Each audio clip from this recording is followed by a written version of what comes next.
रामपुर नाम का एक छोटा सा गांव था। गांव में लोग अपनी जिंदगी खुशहाली से बिता रहे थे। गांव के लोग एक दूसरे से काफी मिलजुल कर रहते थे। कोई भी काम करते थे तो एक दूसरे से पूछताछ किया करते थे। गांव के पास में ही एक सुंदर सा जंगल था। जंगल में एक बेहद खूबसूरत सा तालाब था। गांव के लोग उस तालाब में नहाने के लिए जाते थे।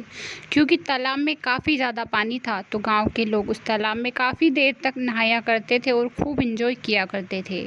गांव के लोगों को तालाब में नहाना बेहद ज़्यादा पसंद था। उनका गुजारा तालाब के बिना नहीं चलता था।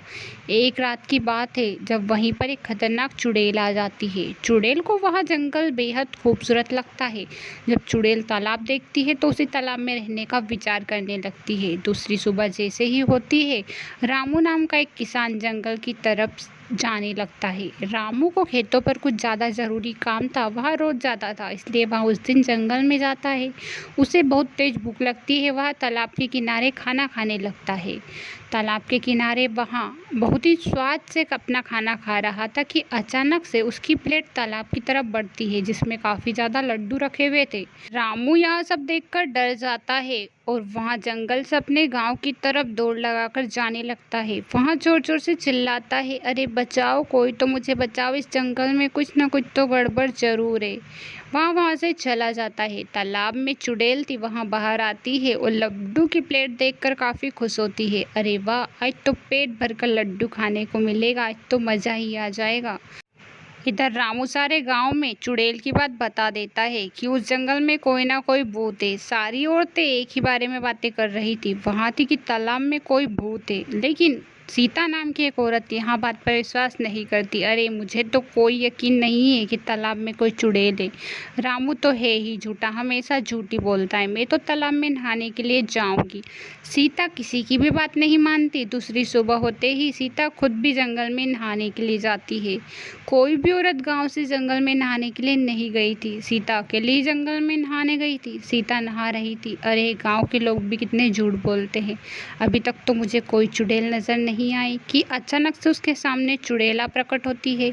अरे तू मेरे तालाब में कैसे आई? तुझे पता है मैं खतरनाक चुड़ैल हूँ।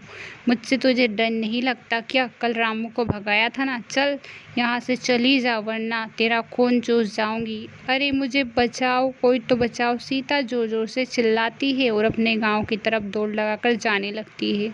अरे गांव के लोगों ने सही कहा था, यहाँ पर तो खतरनाक चुड़ैल है। मैंने उनकी बातों पर विश्वास ही नहीं किया। सीता अपने घर चली जाती है। पीछे पीछे चुड़ैल भी गांव में आ जाती है। चुड़ैल को गांव में बहुत ज़्यादा अच्छा लग रहा था। वहाँ हर घर जाकर लोगों को परेशान करने लगती है। सारा खाना मुझे दे दो वरना तुम्हें खा जाऊंगी। आज तो मैं तुमको खाना नहीं खाने दूंगी, सारे गांव का खाना मैं अकेली ही खा जाऊंगी। तुम्हें पता है मैं कितनी भूखी हूँ। अरे मेरा सारा खाना खा जाओ लेकिन मुझे मत खाओ। चुड़ैल उस दिन सारे गांव के लोगों का खाना खा रही थी।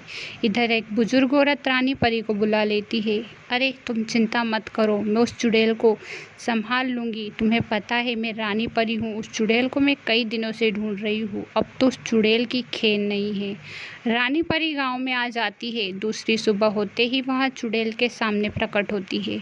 चुड़ैल कहती है, तू मुझसे नहीं बच सकती रानी परी, अब मेरे पास काफ़ी ज़्यादा शक्तियाँ हैं, मैं तुझे ख़त्म कर दूँगी। तुझे पता है मैं कितनी खतरनाक चुड़ैल हूँ। वहाँ रानी परी की तरफ बढ़ती है। रानी परी अपनी शक्तियों का इस्तेमाल करती है। काफ़ी ज़्यादा देर बाद चुड़ैल को होश नहीं रहता, वहाँ घायल हो जाती है। जोर जोर से चिल्लाती है, अरे बचाओ, कोई तो बचाओ, और वहाँ से चली जाती है।